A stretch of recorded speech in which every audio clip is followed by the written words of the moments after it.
सर्वसंपदा लोकाभिरामं श्रीरामं भूयो भूयो नमाम्यहम्।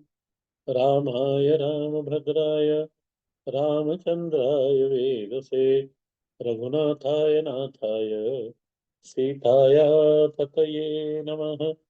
दक्षिणो लक्ष्मणो यस्य वामे च जनकात्मज पुरतोर्मारुतेर्यस्य तं वन्दे रघुनन्दनं तं वन्दे रघुनन्दनम। बालकांड दोहा नंबर 97। हम लोग 97 पर थे। तेहि अवसर नारद सहित अरि ऋषि सप्त समेत समाचार सुनि तुहिन गिरे गवने तुरत निकेत सियावर रामचंद्र जी की जय। प्रसंग ये चल रहा है, भगवान के विवाह का प्रसंग है।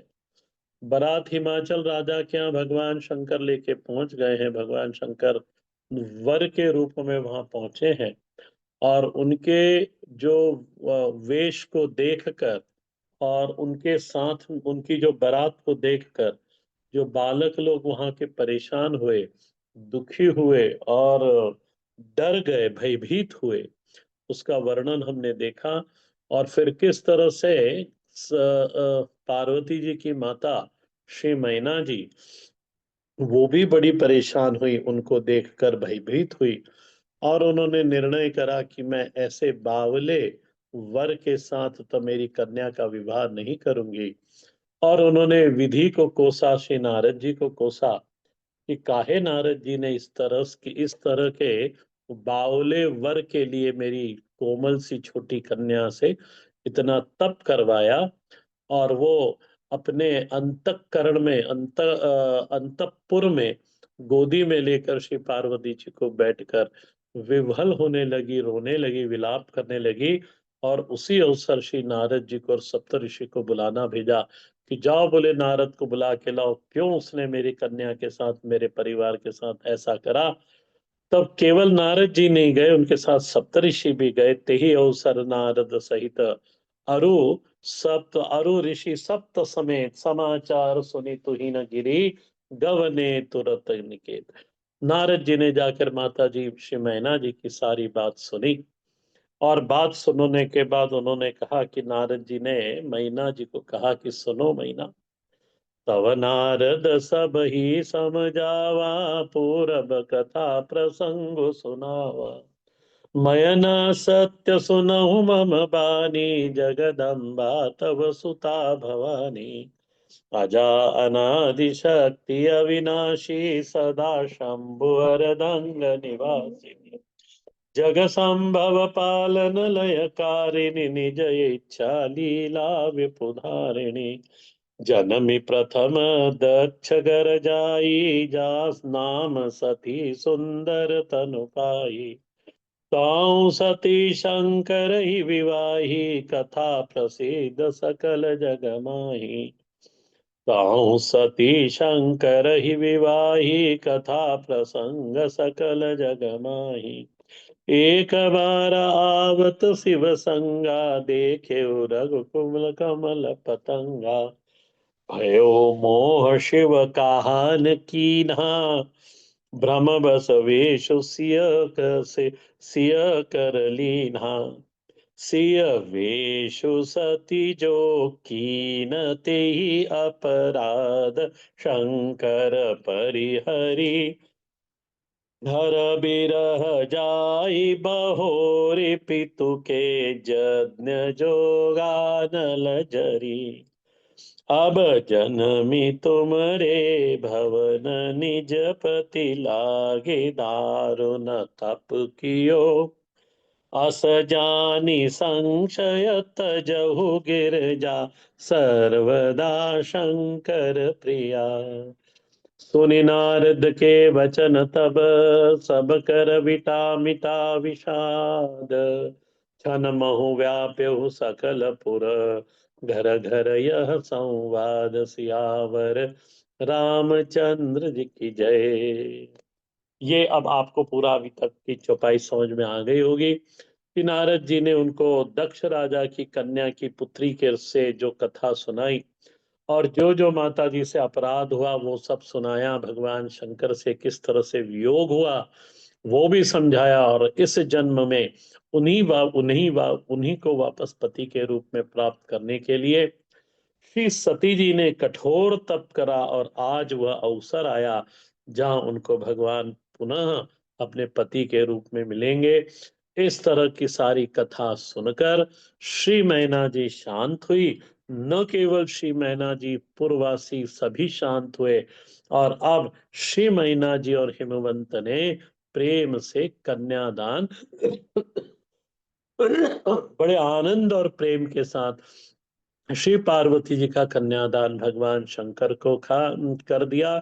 तब मैं ना हिमवंतो आनंदे, पुनि पुनि पार्वती पद वंदे।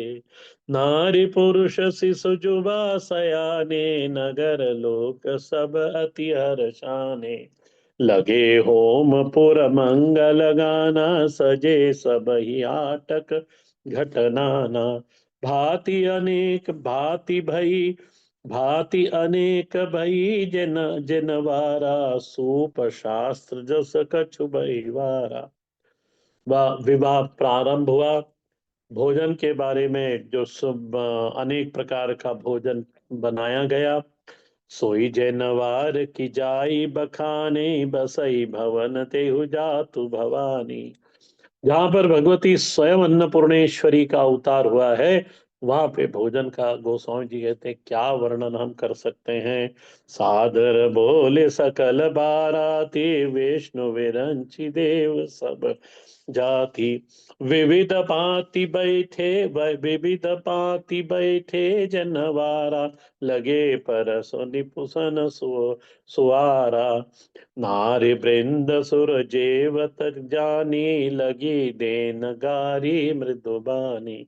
गारी मधुर स्वर देहि सुंदर, विज्ञ बचन सुनावई। भोजन करई सुर अति विलंबु, विनोद सुनि सुचि अवही। जेवत जो बड़ो आनंद, सो मुख कोटु ना पर कहे। अचवान दीन पान गवने, बास जहां जाको रयो। भोजन इत्यादि पूरा हुआ, आचमन दिया अंतिम पंक्ति में देखिएगा। छंद के अंतिम पंक्ति में आंचवा यानी भोजन के बाद हाथ और मुख धोने के लिए जल दिया, और फिर पान इत्यादि देके जहां जहां बारातियों के रुकने का स्थान था वहां वहां उनको वापस ठहरा दिया।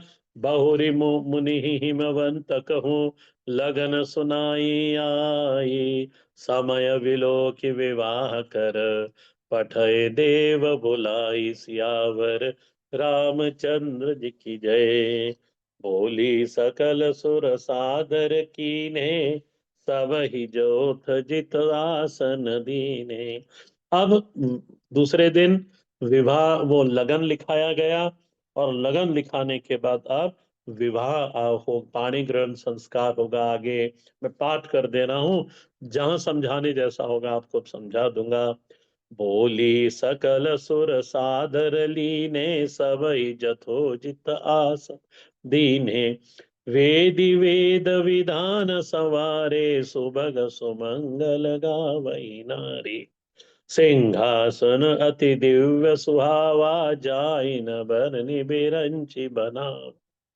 बैठे शिव विप्रन सिर नाई, हृदय सुमरि निज प्रभु रघुराई। बहुरी मुनि बहुरी मुनि सन उमा बुलाई, करी सिंगार सखी ले आई। देखत रूप सकल सुर मोए, बरनई छवि जस जग कवि को है।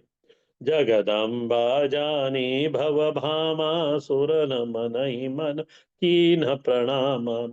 सुंदरता मर जाद भवानी, जाई न कोटि बदन बखानी। सुंदरता मर्याद भवानी, मर्याद भवानी सुंदरता की मर्यादा। यानी मानो सुंदरता ने ही रूप धारण करके श्री पार्वती जी के रूप में सुंदरता ही खड़ी हो गई। वो मर्यादा है सुंदरता की, उससे सुंदर और कोई नहीं। कोटहु बदन नहीं बरने बरनत जग जननी शोभा महा, सकुचहि कहित श्रुति शेष सारद मंदमति तुलसी का। कोटहु बदन नहीं बरने बरनत जग जननी शोभा महा, शेष शारदा और वेद ये कोई भी माता जी की सुंदरता का वर्णन करने में असमर्थ है, कोई नहीं कर सकता। फिर मैं तुलसीदास किस तरह से इनकी सुंदरता का वर्णन करूं।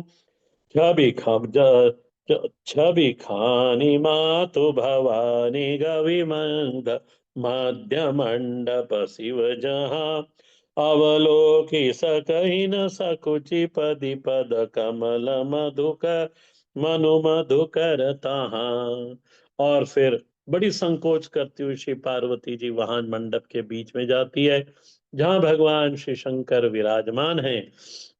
और उनका मन भौरे की तरह उनके चरणों के ऊपर, चरण कमल भगवान शंकर के चरण कमल के ऊपर वो भौरा पार्वती का भौरा रूपी मन बस वहीं गुनगुन करने लगा। मुनि अनुशासन गणपति पूजयु शंभु भवानी, ओ सुनि संशय करहि जनी सुर अनादि जिय जानि सिया। रामचंद्र जी की जय। फिर सबसे पहले गणपति पूजन हुआ। अच्छा, यहाँ पे श्री गोसाई जी कहते हैं, को सुनी संशय करई जनी, कोई ऐसा संशय मत करना कि गणपति तो भगवान श्री पार्वती जी के पुत्र हैं, ये कैसे यहाँ पर पूजित हो रहे हैं। ये महागणपति की बात है। महागणपति की बात कैसे समझाऊं आपको, उदाहरण से समझा देता हूं। जैसे हम किसी कार्य विशेष के लिए, या कहो अनुष्ठान विशेष के लिए, हम दीपक का प्रज्वलन करते हैं, दीपक प्रज्वलित करते हैं। और फिर जब वो पूरा अनुष्ठान कथा पूरी हो गई, तब उसमें फिर बस कथा आरती पूजन हो गया। और फिर आखिरी में अक्षदा इत्यादि डाल के विसर्जन हो गया। उसके बाद उस दीपक में घी डालना बंद कर देते हैं। फिर थोड़ी देर में सारा घी एग्जॉस्ट होकर वो दीपक था, जो दीपक की विशेषा अग्नि है, वो महाअग्नि में विसर्जित हो जाती है। महाअग्नि पूरे ब्रह्मांड में सूक्ष्म रूप से, तन्मात्रा के रूप में पूरे ब्रह्मांड में व्याप्त है। उसी महाअग्नि का हमने आवाहन करा और विशेषाग्नि हमने दीपक में प्रज्वलित करी। उस विशेषाग्नि के साक्ष्य में हमने सारा कर्म करा, कथा यज्ञ इत्यादि कथा कर्म करा। और जब वो कथा यज्ञ इत्यादि पूरा हो गया, तब वह दीपक, जो दीपक की जो विशेषाग्नि हमने आवाहित करी थी, वो महाअग्नि में जाके विसर्जित हो गई। ऐसा कभी मत कहना कि दीपक बूझ गया। वेदांत में, सनातन धर्म में दीपक बूझता नहीं। दीपक की जो विशेषा अग्नि है, वो महाअग्नि में जाके विसर्जित हो गई। ठीक इसी प्रकार जिस तरह से ये तत्व, ये जो पंच महाभूत हैं, ये विशेष रूप से और तन्मात्रा के रूप से इस ब्रह्मांड में व्याप्त हैं, ठीक उसी प्रकार वह ब्रह्म रूपी परम गणपति, हाँ, गणेश पुराण आप पढ़ोगे तो वहां ब्रह्म रूपी गणपति, ब्रह्म का, वहां ब्रह्म का स्वरूप क्या है, गणपति। वह जो अनादि अरूप अगुण निर्विकारार निष्क्रिय जो गणपति है, उसमें से, महागणपति में से विशेषा गणपति निकल के उनकी पूजन करा। सुपारी में उनको हम आवाहित करते हैं और पुनः सुपारी पर अक्षदा डालकर कि यदि या आपके घर में गणपति या देवघर में रोज पूजन होता है, तो ब्राह्मण ऐसा कहते हैं कि गणपति अन्नपूर्णेश्वरी हमारे घर पर ही रहे, बाकी जितने आवाहित देवता हैं वो अपने अपने स्थान पर जावें। और जब हम पुनः कोई मंगल कार्य करेंगे तब आपको आवाहित करेंगे, आमंत्रित करेंगे, तब आप पुनः आइएगा, ऐसा मंत्र है। उस मंत्र से फिर अक्षदा डाल दी जाती है।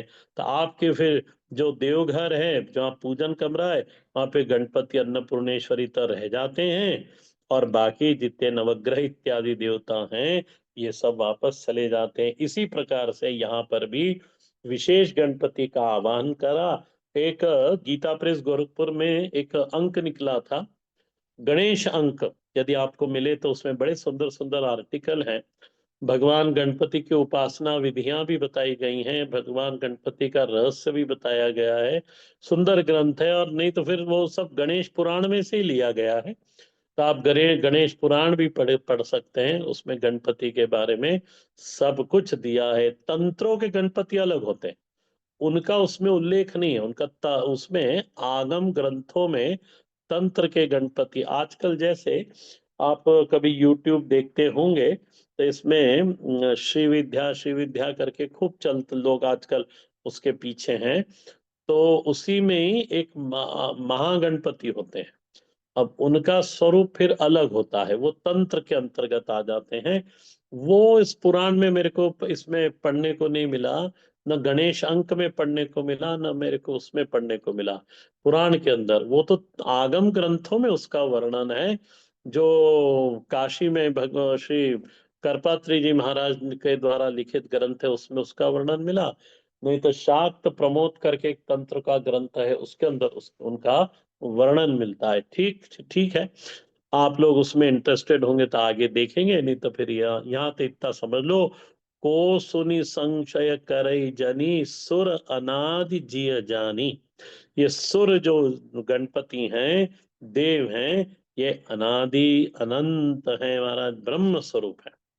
तो इसलिए कोई शंका नहीं करना कि गणपति कैसे वहां पे हुए। जस विवाह के विधि श्रुति गाई, महामुनि ससो स मुनि ससो सब करवाही। गही गिरीश कुश कन्या पानी, भवई समर्पहि जानी भवानी। पाणि ग्रहण जब कीन महेशा, हिय हर्षेत सकल सुरेशा। वेद मंत्र मुनि बर उच्चरई, जय जय जय शंकर सुर कई। बाजहि बाजन विविध विधाना, सुमन वृष्टि नभ भय विधि। नाहर गिरजा कर भयो विवाह, सकल भुवन भरी रहा उछाओ। दासी दास तुरगरथ नाना, धेनु बसन मणि वस्तु विभागा। अन्न कनक भाजन भरी जाना, दाई जदीन न जाय बखाना। दाई यानी दहेज के बारे में वर्णन बताया कि श्री हिमाचल राजा ने पार्वती जी को दहेज दिया। कैसे दहेज दिया, तो छंद में उसका वर्णन है। दाहेज दियो बहु भांति पुनि कर, जोरी हो हिम भूधर कहो। कावे का देव पूर्ण काम, शंकर चरण पंकज गही रहो। आखिरी में हिमाचल राजा कहते हैं, हे शंकर, आपको मैं क्या दूं। आप पूर्ण आप्त काम पूर्ण काम हो। आपको न किसी चीज की आवश्यकता है, न किसी वस्तु को पाना है, न कुछ करना है, न किसी पर आप तो पूर्ण काम हो, अपने पूर्ण आनंद स्वरूप में स्थित हो। ऐसे व्यक्ति को बाहर का न कोई संबंध चाहिए, न बाहर का कोई अ, वस्तु चाहिए, न कोई विशेष परिस्थिति चाहिए। वो अपने स्वयं में बस, उसको तो एकांत चाहिए कि बस मुझे आप लोग सब चले जाओ, यही मेरे लिए या वरदान आप मुझे दो कि आप यहाँ से चले जाओ। ये आप्त काम पूर्ण काम वाले मनुष्य का लक्षण ऐसा ही होता है, वो एकांत ढूंढते लेता है। तो का देव पूर्ण काम, शंकर चरण पंकज गहि गए रहो। शिव कृपा सागर ससुर कर, संतोष सब भांति कियो। पुनि गहे पद पथोज, मयना प्रेम परिपूर्ण हो। फिर परिपूर्ण हृदय श्री मैना जी ने श्री शंकर जी के उत्तर भारत में दामाद के चरण छुए जाते हैं। और उसी प्रकार से श्री गोस्वामी जी ने यहाँ पे उसको लिखा कि पुनि गेह पद पाथो जमयना प्रेम परिपूर्ण यो परिपूर्ण यानी उन्होंने प्रणाम करा और प्रणाम करके परिपूर्णता का अनुभव करा। और परिपूर्ण हृदय के साथ श्री मैना जी ने भगवान श्री अपने दामाद का और भगवान शंकर का चरण यानी चरण वंदन करा।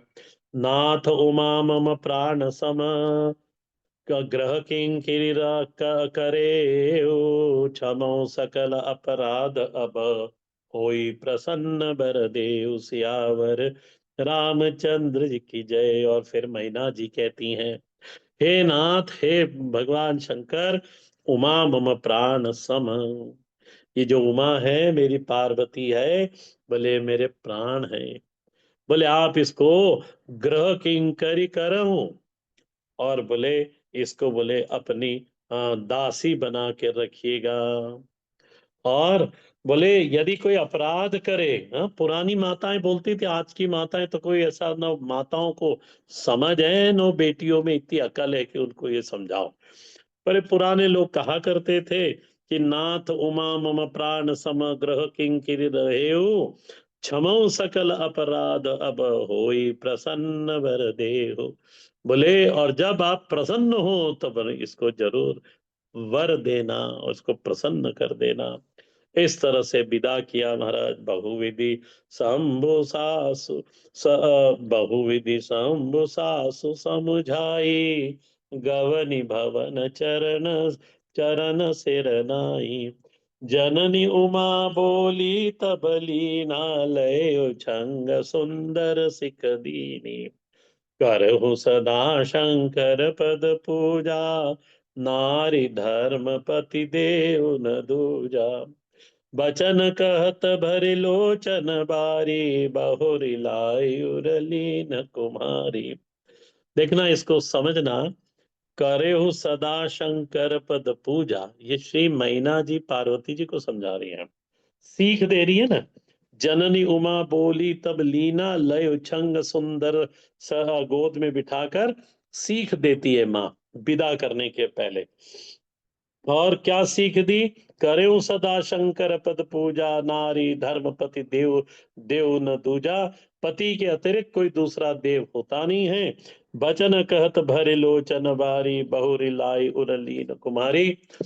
महाराज जी के पास मैं था पुरी में, तब तो पुरी में नहीं, कोई दूसरी जगह थी, और वहां पे प्रश्न उत्तर ही चल रहे थे। तो उसमें से एक महिला खड़ी हुई और तरुण थी, अच्छी विवाह नव विवाहिता दिख रही थी।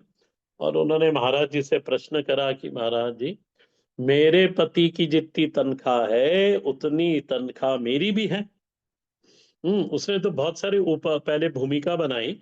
मैं उतनी भूमिका नहीं बना रहा, आपको प्रसंग सुना दे रहा हूँ।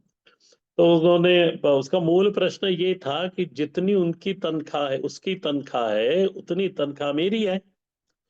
तो आप बताओ मैं घर का काम क्यों करूं, और मैं उसकी सेवा उसकी ही करके, वो बोल रही थी, तो मैं उसकी सेवा क्यों करूं, मैं उसके माता पिता की सेवा क्यों करूं। ये प्रश्न उसने महाराज जी से पूछा। हमें अब हम सब जो महात्मा लोग बैठे थे वो एक दूसरे का चेहरा देख रहे थे कि महाराज इस महिला को इतनी हिम्मत होगी।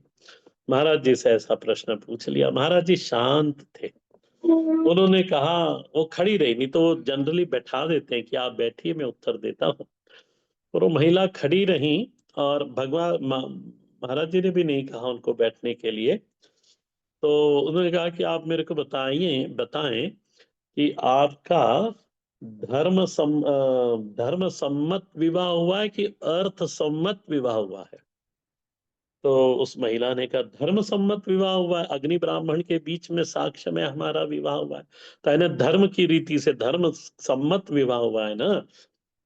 बोले हाँ। तो बोले बस धर्म सम्मत यदि विवाह हुआ है तो नारी का यही धर्म है, करो सदा शंकर पद पूजा नारी धर्म पति देव न दूजा।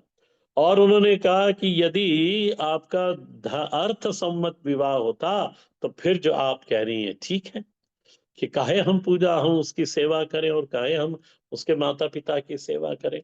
यानी संसार वो हमको ये 3-4 साल पहले की बात है, कोविड के तुरंत बाद की बात है ये, जब पहली बार महाराज जी सभा लेना शुरू करी थी। उसी के बाद से महाराज जी ने प्रश्नोत्तरी शुरू करे। तो पहले तो पढ़ाते थे, वहाँ हमें वेद स्तुति पढ़ी महाराज जी से, आधी रह गई। उसके बाद ये कोविड शुरू हो गया। उसके बाद उनका प्रवचन बंद हुआ, केवल दूर से दर्शन देते थे। और जब वापस सत्संग और सभा शुरू हुई, तब फिर प्रश्न उत्तर से ही उन्होंने शुरू करा। फिर उन्होंने वापस अब ऐसा प्रवचन पढ़ाना इत्यादि नहीं करा।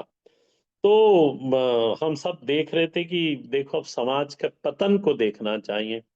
जहां महाराज नारी बिगड़ गई ना समाज में, परिवार में, फिर वो उस समाज का और उस परिवार का वहां भर कहीं कल्याण नहीं। क्योंकि नारी जाति जो होती है, ये संतति और संस्कार की जननी यही होती है। पुरुष में तो अर्थ कमाने की योग्यता जरूर है, परंतु इसको संभालते कुछ आता नहीं, इसमें वह समझ नहीं, वो माताजियों में ही है। परंतु जब माताजियों में ये समझ नहीं रही, तो फिर अब वो घर कैसे संभालेंगी? वो क्या तो घर को बढ़ाएंगी, क्या तो परिवार को बांध के रखेंगी। तो आजकल की स्थिति यही है। मेरे सामने ऐसा बहुत सारे प्रसंग आते हैं, और ये तो महाराज जी के सामने कि हम हमको शर्म आ रही थी कि वो फटाफट फटाफट महाराज जी से प्रश्न पूछ रही हैं। हमको सबको संकोच हो रहा था। तो पर उसको कोई संकोच नहीं था, उसने बराबर महाराज जी से प्रश्न करा। फिर जब उसको महाराज जी ने कहा कि तुम्हारा जो विवाह हुआ है यह अर्थ सम्मत नहीं हुआ है, धर्म सम्मत हुआ है, तो फिर धर्म के दायरे में ही अपना व्यवहार आचरण होना चाहिए। अर्थ सम्मत होता तो फिर जो आप कह रही हो ठीक है। तो अर्थ को ध्यान में रखे। अब आजकल तो पैकेज देख के ही विवाह होता है, अर्थ सम्मत ही विवाह है। एनीवे, ये मैं आपको इसलिए पढ़ा रहा हूँ क्योंकि आप लोग क्लास में जुड़ते हैं ना, तो अपने परिवार को ठीक ठाक रखना, कलयुग को प्रवेश करने नहीं देना। जो नियम है बड़े बूढ़ों ने पूजन अर्चना इत्यादि जो परिवार में लगाई है, उसको छोड़ो, बढ़ाना पर छोड़ना मत। बड़े महाराज जी ने वर्तमान महाराज जी को कहा था कि देखो, वो एक परात में शिवलिंग लेके 11 बिलपत्ती से अर्चना करते थे। वो कहते थे कि देखो, इसको घटाना मत, इसको बढ़ाना। और आज की स्थिति है, कई मंदिर बन गए और हर मंदिर में 1000 कमलों के पुष्पों से अर्चना होती है। तो महाराज जी भी बड़े उससे महाराज जी को स्मरण करते हुए कहते हैं कि जैसा बड़े महाराज जी कहे कहे थे कि इसको बढ़ाना घटाना मत, इसी तरह से आप लोगों के घर में भी जो भी कुछ पूजा अर्चना की पद्धति है, इसको घटाना मत। बढ़ा नहीं सको तो घटाना मत, उसको करना। इसी से ही संस्कार लगेंगे बच्चों में। और न केवल संस्कार लगेंगे, हमारे जो पूर्व जन्म के कर्म है, उससे हमको राहत प्राप्त होगी, परमात्मा की कृपा प्राप्त होती है। कई प्रसंग आपने अपने परिवार में सुना होगा कि कहीं कुछ ऐसा परिस्थिति आई और उस परिस्थिति से हम बच गए। हाँ, कुछ ऐसा हुआ तो बच गए हम लोग। तो बड़े लोग क्या कहते हैं, कुछ दिया लिया आड़े आया होगा। दिया लिया आड़े आया होगा यानी क्या, कि आपने कुछ दान धर्म करा होगा, उसका पुण्य आपको, उस पुण्य ने आपको बचा लिया। इस तरह से जीवन में पुण्य करते रहना, भगवान की उपासना करते रहना, तो जीवन में बल बढ़ता रहेगा, रोग इत्यादि दूर होंगे। तो करहु सदा शंकर पद पूजा, नारी धर्म पति देव न दूजा। वचन कहत भरि लोचन बारी, बहुरी लाई उरली न कुम्हारी। हृदय से लगाया श्री मैना जी ने पार्वती जी को सीख देने के बाद। कत विधि सृजि नारी जग माही, पराधीन सपन्यो सुख नाही। अरे देखो, पुराने लोगों में तो ये पूरी पंक्ति सही उतरती थी। माता जी कहती है, श्री मैना जी कहती है कि नारी को क्यों जन्मा, भगवान ने नारी जाति क्यों बनाई। बोले कत विधि सृजि नारी जग माही। बोले ये तो पराधीन ही रहती है। हमें पहले तो पिता के पराधीन रही, अब पति के पराधीन हो जाएगी, और पति के पराधीन होने के बाद पुत्र के पराधीन हो जाएगी, और पुत्र यदि नहीं है तो फिर गुरु के पराधीन हो जाएगी। मनुस्मृति में तो नारी के ऐसे ही बताया है, पहले पिता के, फिर पिता बूढ़े हो गए या चल दिए तो भाई के, भाई ने विदा कर दिया तो फिर पति के, और पति जब चले जाते हैं तो पुत्र के अधीन रहती हैं, और पुत्र इत्यादि न हो तो गुरु के अधीन रहती है। तो देखो इधर, और सब ये जब अधीनता हो जाती है ना, तब पराधीन सपने सुख नाही, ये सिद्धांत है कि पराधीन होने के पास तो बिल्कुल सुख की आपका आशा ही छोड़ दो, क्योंकि अब हमको दूसरे के कहने पे चलना है। हाँ, ये तो माता ही हैं जो अपना घर छोड़कर पति के घर आ जाती हैं, और उनको मालूम नहीं कि महाराज मेरे ससुर कैसे होंगे, सास कैसी होगी, देवर कैसा होगा, ननद कैसी होगी, पर महाराज भरा पूरा घर छोड़ के वो दूसरे के घर आ जाती हैं। ये हिम्मत तो केवल माताओं में ही है, ये तपस्या है। और पराधीन सपने, उसमें सुख मिलेगा कि नहीं मिलेगा, जिसका मैं हाथ पकड़ के जा रही हूँ वो मेरा सुनेगा कि वो मेरा नहीं सुनेगा। आजकल की तो बात अब छोड़ दो, पुरानी जो आप लोग हो, वो तो ऐसे पिता ने कह दिया पक्का कर दिया, बेटी से पूछने की जरूरत नहीं, और यदि पूछा भी होगा तो आप उनको संकोचवश मना भी नहीं कर सकते। तो पुराने घरों में तो ऐसा ही होता था। अब आजकल की तो विधि अलग अलग ही प्रकार की हो गई। तो परा, और इसलिए ये सब सब अखुश लोग हैं, कोई भी सुखी नहीं है, सब दुखी हैं। क्यों? क्योंकि सब अपनी रीति से चल रहे हैं। पर इस तरह से चलते तो पराधीन सपने सुख नाही, और उस पराधीनता में इतना सुख मिलता है। माताएं रहती, आपने अपनी माताओं को देखा, अपने घर में बड़े बूढ़ों को देखा होगा, सब महाराज बड़े प्रसन्नता से भरा पूरा परिवार बना के रहते हैं। तो भय अति प्रेम विबल महतारी, धीरज कीन कुसमय विचारी, पुनि पुनि मिलत परत गही चरना, परम प्रेम कछु जाई न बरना, सब नारी न मिली भेटी भवानी, जाए जननी उर पुर लपटानी। बार बार श्री पार्वती जी छोटी तो हैं, बार बार अपनी माता के गले लग जाती हैं, और जननी बहु बहुरी मिली चली, उचित असीस सब काहू दई, फिर विलोकित मातु तन सखी, सखी लय शिव पही चली, जाचक सकल संतोष शंकर, उमा सहित भवन चले, सब अमर हर्षे सुमन वर्षि, निशान नभ बाजे भले, चले संग हिमवंत तब, पहुँचावन अति हेतु, विविध भांति परितोष करी, विदा के नरिश के तुसियावर, रामचंद्र जी की जय, तुरत भवन आए गिरिराई, सकल सैल सरस लिए बुलाई, आदर दान विनय बहुमाना, सब कर विदा की न हिमवाना। हिम राजा, हिमाचल राजा के घर जो आए थे, तालाब नदी इत्यादि इत्यादि अवतार लेकर, उन सबको उन्होंने विदा करा। जब ही शंभु कैलास ही आए, सुर सब निज निज लोक सिधाए, जगत मातु पितु शंभु भवानी, तेई संगार न कव बखानी, करहि विविध विधि भोग विलासा, गनहि समेत बसहि कैलासा, हर गिरजा विहार नित नयऊ, यही विधि विपुल का चले गए। भगवान पार्वती और शंकर आराम से महाराज रहने लगे, और उसी समय बीतता गया। तब जन्मेऊ षट बदन कुमारा, तारक असुर समर जई मारा। और तब षणानन भगवान श्री कार्तिकेय का प्रागट्य हुआ। इस मार्गशीर्ष महीने में षष्ठी जो तिथि आएगी, अब शुक्ल पक्ष की षष्ठी, उस दिन श्री कार्तिक स्वामी का प्रागट्य होता है, चंपा षष्ठी करके। महाराष्ट्र, कर्नाटक और तमिलनाडु में इसको मनाया जाता है। तब जन्मेऊ षट बदन कुमारा, तारक असुर समर जहि मारा, आगम निगम प्रसिद्ध पुराणा, क्षण मुख जन्म सकल जग जाना, जग जान क्षण मुख जन्म कर्म प्रताप, पुरुषार्थ महा, तेहि हेतु मैं ऋषिकेतु सुत कर चरित संक्षेप ही कहा, यह उमा शंभु विवाहु जे नर नारी कहि गावही कल्याण काज विवाह मंगल सर्वदा सुख पावही।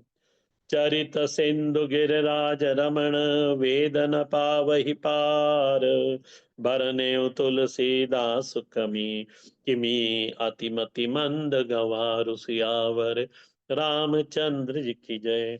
आखिरी में फलश्रुति दे दी।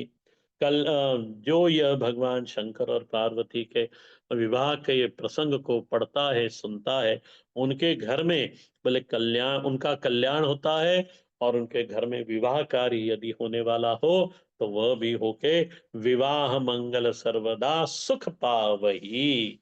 और ये मैंने अपने परिवार से, जिस परिवार से मैं आया, वहां पे इसको देखा है।